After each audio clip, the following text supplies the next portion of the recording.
Selamat datang saudara-saudari.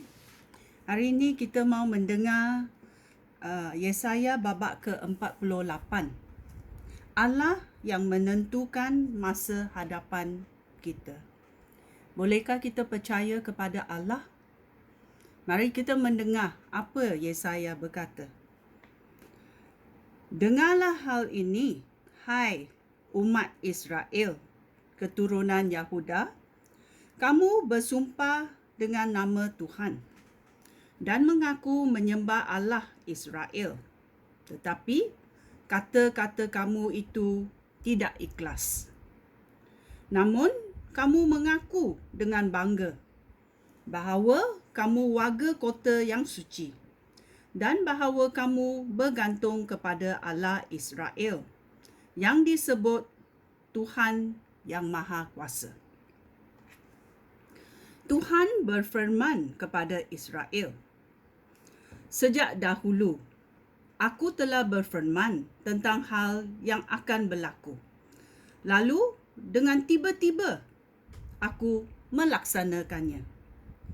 Aku tahu bahawa kamu keras kepala, keras hati dan berkepala batu. Oleh itu, sejak dahulu, aku berfirman tentang masa depan kamu. Aku mengisytiharkan hal-hal yang belum berlaku, supaya kamu tidak dapat berkata bahawa hal itu perbuatan patung berhala kamu. Segala nubuat aku telah berlaku sekarang. Kamu harus mengaku bahawa nubuat aku itu benar. Sekarang aku bernubuat pula tentang hal-hal yang baru, rahsia-rahsia yang belum kamu ketahui.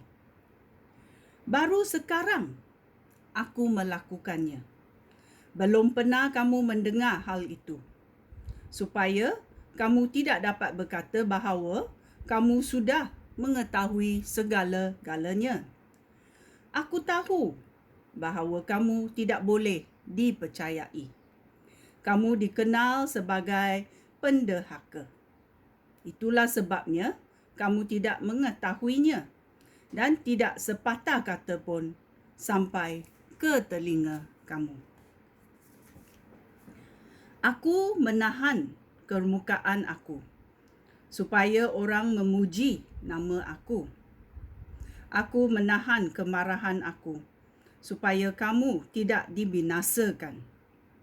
Aku telah menguji kamu dengan api kesengsaraan. Seperti perak diuji di dalam relau, perbuatan aku ini bagi kepentingan aku sendiri. Aku tidak akan membiarkan nama aku dicemar atau membahagikan kemuliaan aku dengan sesiapa pun. Ya, ini adalah apa yang difirman oleh Tuhan. Kita masih lagi degil hati, degil untuk mendengar apa yang Tuhan nak memberitahu kita. Ya. Kita mesti bertaubat. Kores, pemimpin yang dipilih Tuhan, ayat 12. Tuhan berfirman, dengarlah hai Israel, umat yang telah aku panggil. Akulah Allah, satu-satunya Allah, yang pertama dan yang terakhir. Tangan aku meletakkan asas bumi dan membentengkan langit. Apabila aku memerintah, langit dan bumi menghadap, kedua-duanya datang dengan segera. Berhimpunlah dan dengarlah kamu semua. Tidak satu dewa pun dapat meramalkan bahawa orang yang aku pilih itu akan menyerang Babel. Dia akan menjalankan perintah aku. Akulah yang telah berfirman serta memanggil dia. Aku memimpin dia dan memberi dia kejayaan. Dekatilah aku dan dengarlah firman aku. Sejak permulaan aku telah berfirman dengan terus terang dan sentiasa menjadikan firman aku kenyataan. Rancangan Tuhan untuk umat-Nya. Sekarang Tuhan Raja mengutus aku dan memberikan aku kuasa-Nya. Ayat 17. Firman Allah Israel, Allah yang suci, Tuhan penyelamat kamu. Akulah Tuhan, Allah kamu. Aku mengajar kamu apa yang baik bagi kamu. Aku memimpin kamu di jalan yang harus kamu tempuh. Sekiranya kamu memperhatikan hukum aku, tentu kamu menerima berkat yang tidak putus-putus, seperti sungai yang tidak pernah kering. Kamu akan terus-menerus berjaya seperti ombak laut yang tidak berhenti. Keturunan kamu akan menjadi sebanyak butir pasir, dan aku akan memastikan supaya mereka tidak binasa. Keluarlah dan larilah dari Babel. Isytiharkanlah berita itu dengan sorak gembira. Siarkan berita itu ke mana-mana.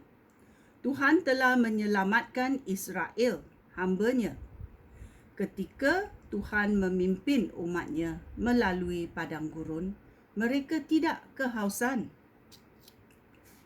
Dia mengeluarkan air dari bukit batu untuk mereka dan membelah bukit batu, lalu air pun memancut.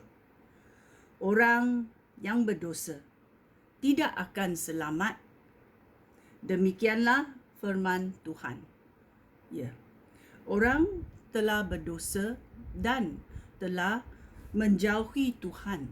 Macam mana kita boleh balik kepada Tuhan? Ya, hanya dengan penyelamatan dari Allah. Tuhan penyelamat kamu. Penyelamatan itu adalah Yesus Kristus yang mengorbankan diri dan dipukul dan dibunuh, dan darahnya, hanya darah Yesus boleh menebuskan segala dosa kita, dan dengan kepercayaan ini kita boleh berbaik semula dengan Tuhan. Ya. Maukah kamu berbaik semula dengan Tuhan? Ya. Amaran ini sangat kuat. Ayat 22. Orang yang berdosa tidak akan selamat. Demikianlah firman Tuhan. Marilah kita bertaubat demi nama Yesus. Sekian, terima kasih. Shalom.